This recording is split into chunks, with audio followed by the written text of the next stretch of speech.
Saya telah membuat keputusan untuk memanggil semua ahli-ahli lembaga 4 agensi yang berkait. Kata silap saya minggu depan, ya. Saya telah memaklumkan saya ingin menemui dan bercakap sendiri kepada ahli-ahli lembaga MCMC, ahli-ahli lembaga MDEC, Malaysia Digital Economy Corporation, ahli-ahli lembaga Cyber Security Malaysia, dan ketua pengarah Jabatan Perlindungan Data Peribadi. Ini 4 entiti yang berada di bawah kementerian yang saya merasakan perlu benar-benar mengembeling tenaga dan melihat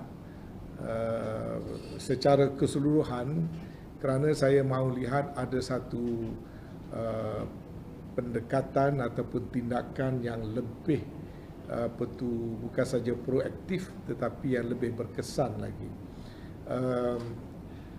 Ini adalah kerana didapati pada masa ini pelaku-pelaku hacking, scammers dan sebagainya lebih pintar daripada biasa, dan perlakuan mereka juga semakin kerap dan semakin ramai orang yang telah menjadi viktim.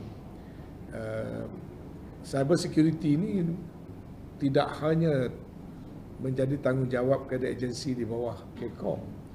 Malah sebenarnya cyber security itu badan induk yang bertanggungjawabnya adalah NACSA, ya, National Agency for Cyber Security, yang berada di Jabatan Perdana Menteri, dan penyiasatan itu terletak di bawah PDRM, ya.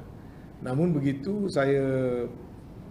kenapa saya ingin bertemu dengan ahli-ahli lembaga agensi-agensi ini adalah untuk saya berkongsi dengan mereka dan juga untuk membuat gesaan supaya kita perlu mencari beberapa pendekatan yang di luar kotak. Bukan tak cukup dengan cara biasa. Malah saya ingin mendapatkan feedback sama ada legal framework yang ada ini memadai ataupun tidak. Kerana segala-gala nak dilakukan mesti mengikut jalur undang-undang. Tapi kadang-kadang legal framework yang ada itu tidak mencukupi, dan kelompongan itu telah diambil advantage oleh mereka-mereka untuk melakukan kegiatan-kegiatan mereka yang tidak diingini. Saya juga merasakan orang awam macam tidak cukup terlindung, ya, dengan legal framework yang ada, tak cukup. Walaupun benda itu wujud, tapi tidak cukup. Proses untuk mengambil tindakan mengikut kaedah sekarang terlalu lama. Perlu ada orang report, kerana perlu ada penyiasatan, kemudian perlu angkat pergi kepada AG dan sebagainya dan sebagainya.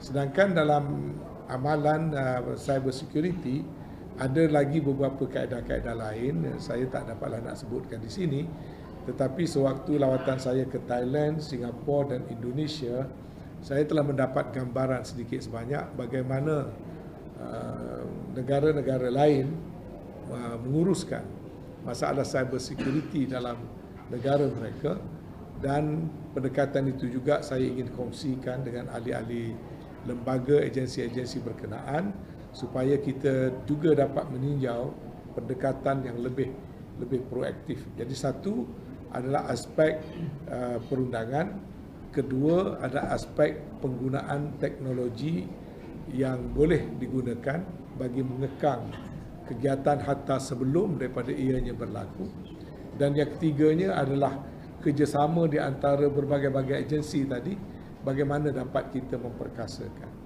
Jadi dalam kata lain, memang kementerian memberikan perhatian yang sangat serius terhadap hal-hal yang berkaitan dengan cyber security.